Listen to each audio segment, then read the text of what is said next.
All right, it's Media Day. We are talking 4-6A. I'm joined by Byron Nelson Head Coach, Travis Pride. Coach, you got to be pleased with the way that season ended last year. I mean, you went right into the district play and took 2 losses right off the bat, and you could have hung your heads, but you pulled off 6 in a row, and then you took Geyer down to the wire, who went on to the state title game. So, talk about how you felt your season ended last year. Well, that's kind of I talked to the coaches and the kids. We want to win, you want to win them all. So I don't ever want to, kind of drop our expectations or lower our expectations. But sometimes at the end of the day, there's only a couple teams that do win them all. So I didn't want to ignore the fact of how proud I was of the kids and the coaches and the effort they gave and the resilience and the, just competitive nature. So all in all, I was super proud of the kids, super proud of the team. We had great leadership, proud of the coaches. I don't want us to be comfortable, and I want us to find a way to win. You lose a game by a touchdown. I want to find a way to win a game by a touchdown and keep moving toward a state championship chance. That's probably a good way to throw some momentum in there for this upcoming season as well. You saw where we got. We want to get beyond. So now these guys know that they're capable of going that far, and you guys have some heck of I want to say hellified, but I'm going to you got a heck of offensive guys coming back, especially at the quarterback position, and you got some wide receivers coming back. You guys should be able to put up some really high numbers on the scoreboard. Yeah, we're excited. We have like you said, we have 2 of our starting receivers back. The third that will be a starter also had some significant playing time in the playoffs. Jake's back. The running back split time with our starter last year, but he had I think he had 600 yards rushing or something like that also. So Darden, he's going to be a great little player, and we got a couple returning offensive linemen, and then some of the younger ones we think are going to be really good. So we're excited. We can, we feel like we can, we feel like we can put pressure on some defenses because we can throw well, we can run well, and we can utilize the whole field. So that's when you kind of have a chance to make things happen. When you look at Jake Wilson, man, he put up Daniel Marino type numbers with almost 4,000 yards and 38 touchdowns. Now, there is stuff to improve on because you got to bring those picks down a little bit, but talk about what you expect out of him leading the offense as a senior next year. Well, he's just come, each year, and, you hope this is true for, not only us individually, but every player, but every coach. We just hope that there's growth each year. And I think that from the sophomore year to his junior year, there was tremendous growth. And we're already seeing, we just completed spring ball last week. And there's already some tremendous growth in Jake and what he's doing.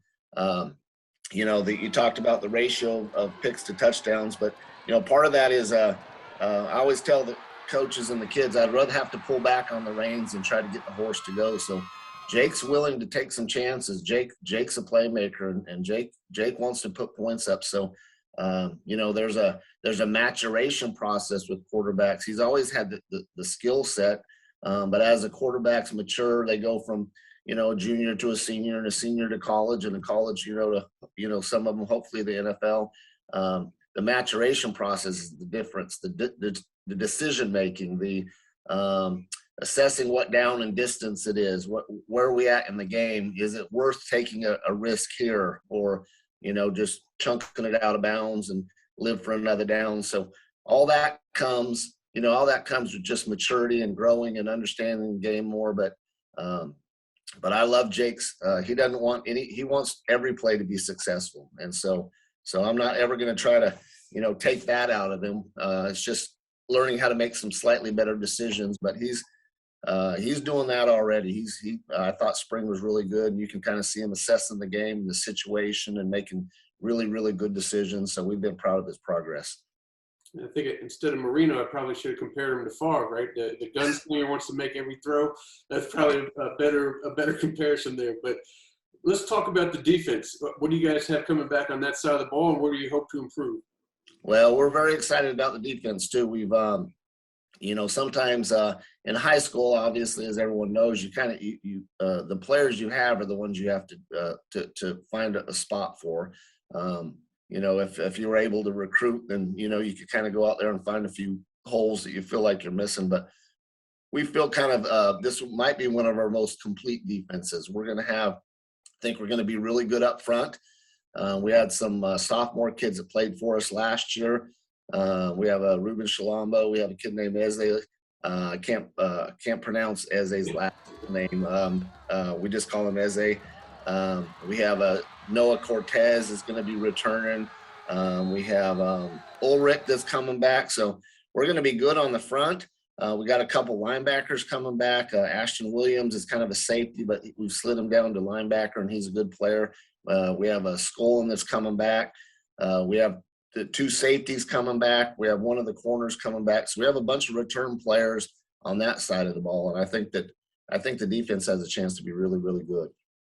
Well, you're going to have to make Eze a promise. If he puts up the numbers, you're going to promise to learn how to pronounce. I'll practice that. If he earns that, I'll certainly practice it.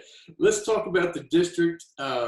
You're adding Halton this year, but we talked about how good your receivers are, but there's some other solid receivers in there, especially at Keller and Timber Creek, and then South Lake always has somebody up there. So talk about how you're going to kind of survey through that district and get yourself not only playoff spot, but try to get that district title. Yeah, well, every school out there, they always kind of compare or rank we're in the toughest district in Texas or whatever. And I wouldn't necessarily say we are not, but I know we're in a very, very competitive district. You get up here on this side of there's the thing that's good about it, and the same thing that's bad about it is if you get through this district, you have a chance to win some game in the playoffs because there are no gimmies.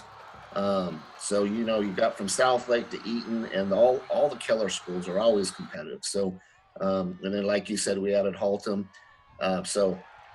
We have our hands full. I mean, you got to prepare each and every week. You can't take a week off. There's no gimmies in there. So I think I think all the Keller teams have a potential to be great. They have some really good coaches there. Obviously, South Lakes, they don't have to prove anything to anyone. They've been doing that a long time. And then Coach Miller over there at Eaton, they've got some tremendous athletes, and they're very good. So, I guess it's a good thing, but to finish in the top four in our district is some work. So we got to have our A game on going right, getting from the very start. To prepare for that district schedule, you got non-district games. Who are your 3 non-district games, and what do you hope you get out of those?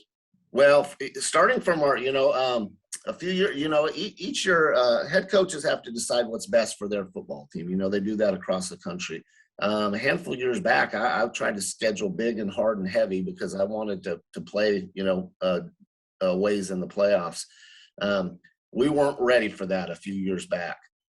Finally, I feel like our football team is kind of at a point because there's a lot of things that go into winning football games. You have to be well coached. You have to have good players, but there's a confidence factor. There's sports psychologists for a reason. There's a lot of psychology in sports. So we had to get to the point where our football team had a confidence about them, a belief in themselves. I think the last 2 years we've really been working towards that. 2 years ago we're 6-5. This last year we're 9-4. I think our kids are developing some well-earned, genuine confidence. So going into this one, we're going to start even with our scrimmage. We got Louisville, the Farmers over there, and they're going to be all we can handle. But that will be a good test early. Then we have Plano High, who, one of the most notorious football programs in the state of Texas, and they've got a ton of kids out there, and Coach Ford does a good job. Then we have McKinney Boyd, who's solid. We've played them the last couple of years, and that's came down to the last play every year. And then we follow up with Denton Braswell, and Denton. It's a Denton school, so they've got some talent, and they're going to be well coached, and they're going to play hard. Perfect. Well, I can't wait to see you guys out on the field, and I appreciate you joining with us today, Coach. We're proud. Yes, sir. Well, thank you. You guys have a great day.